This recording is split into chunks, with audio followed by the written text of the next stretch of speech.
សំណួរសាមកុកសួរថា7អង្គលហើយនឹងអង្គល7ខុសគ្នាត្រង់ណាខុសគ្នាត្រង់7អង្គលវាឆ្ងាញ់ហើយគល់7ណាស៊ីកោតខុសហើយអាសមុំ7អង្គលហើយនឹងគល់7គឺខុសគ្នាត្រង់7អង្គលវាឆ្ងាញ់ប៉ុន្តែគល់7ម៉ាំងភ្លឹង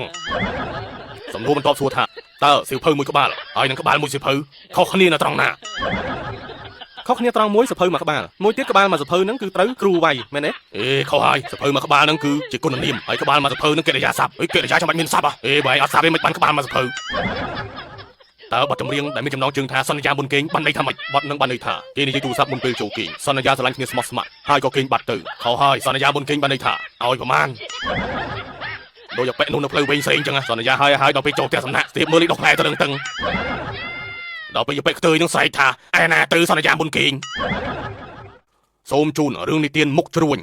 ស្អីគេរឿងនិទានមុខជ្រួញហ្នឹងចុះរឿងនិទានកប្លែងសើចឯងមុខជ្រួញទេចុះអញឲ្យចាំបត់សើចចុះអត់ស្អីឯងចាក់កលេចខ្លួនឯង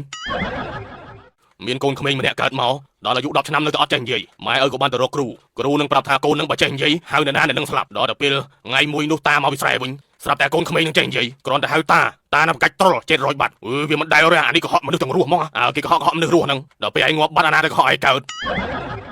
ដល់ទៅពេលបន្ទាប់មកប៉ាកូនក្មេងនឹងមកពីធ្វើការស្រាប់តែកូនក្មេងនឹងស្អីហៅប៉ាវាភ័យហោមកថាអញនឹងងាប់បាត់ទៀតហើយអញប៉ាវាងាប់បាត់ទៀតហើយចឹង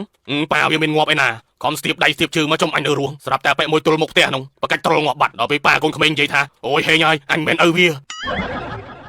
ណែលបងខ្ញុំប្រជុំប៉ុណ្ណឹងបានហើយបញ្ញាប់ទៅផ្ទះពុនខ្ញុំប្រើទិញប៊ីចេងចូលឲ្យខ្លាចប្រពន្ធឯងសបើមែអាសមុំអូយអញមិនខ្លាចឯណាអាសមុំវាមិនខ្លាចប្រពន្ធវាទេអានេះដាច់យប់តែញយប្រពន្ធវាគ្មានជេរវាទេប្រពន្ធវាជេរតែឆ្កែហ្នឹង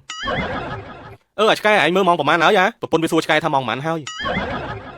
បានតែខ្ជិលទៅប៉ែទៅទិញប៊ីចេង VC